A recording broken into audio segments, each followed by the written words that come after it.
Presiden Joko Widodo meminta jajarannya mewaspadai pola baru pelaku tindak pidana pencucian uang (TPPU) lewat aset kripto. Jokowi mengungkap indikasi pencucian uang di aset kripto mencapai 139 triliun rupiah. Menurut Jokowi, selain aset kripto, ada beberapa instrumen lain yang berisiko dimanfaatkan oleh pelaku TPPU melalui aset virtual seperti NFT, uang elektronik hingga kecerdasan buatan untuk mengotomatisasi transaksi. Presiden mengingatkan penanganan TPPU harus dilakukan secara komprehensif. Salah satu upayanya adalah dengan mendorong Undang-Undang Perampasan Aset dan Pemberantasan Uang Kartal ke DPR.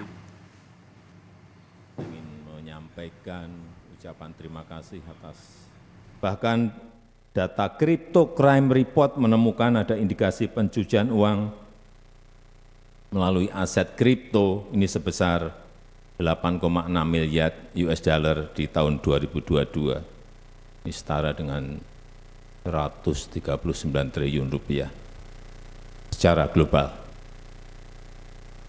Bukan besar, tapi sangat besar sekali. Ini artinya pelaku TPPU terus-menerus mencari cara-cara baru. Nah, ini kita tidak boleh kalah. Tidak boleh kalah canggih. Upayakan maksimal penyelamatan dan pengembalian uang negara, sehingga perampasan aset jadi penting untuk kita kawal bersama.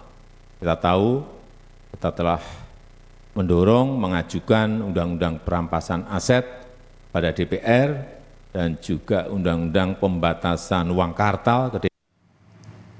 Sementara itu, Pusat Pelaporan dan Analisis Transaksi Keuangan alias PPATK akan bekerja mengusut modus pencucian uang berdasarkan Undang-Undang Pencegahan dan Pemberantasan Tindak Pidana Pencucian Uang.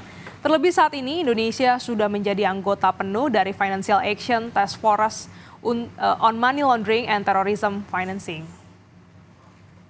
Dibentuk tim bersama untuk tindak lanjut keanggotaan penuh FATF. Tim ini melibatkan 16 kementerian lembaga dan anggota Komite TPPU dan 7 kementerian lembaga non-anggota Komite TPPU. Ketiga, Komite TPPU telah melakukan berbagai langkah pengarus utamaan APU PPT PPSPM dalam kegiatan kementerian lembaga melalui surat keputusan Menko Polhukam tahun 2024 tentang Rencana Aksi Strategis Nasional Pencegahan dan Pemberantasan APU PPT PPSPM tahun 2024. Keempat, langkah penguatan regulasi penting untuk menghadapi tantangan dari perkembangan teknologi finansial terbaru, antara lain melalui RUU Perampasan Aset Hasil Kejahatan dan RUU Pembatasan Transaksi Uang Kartal, serta berbagai kebijakan terkait aset virtual.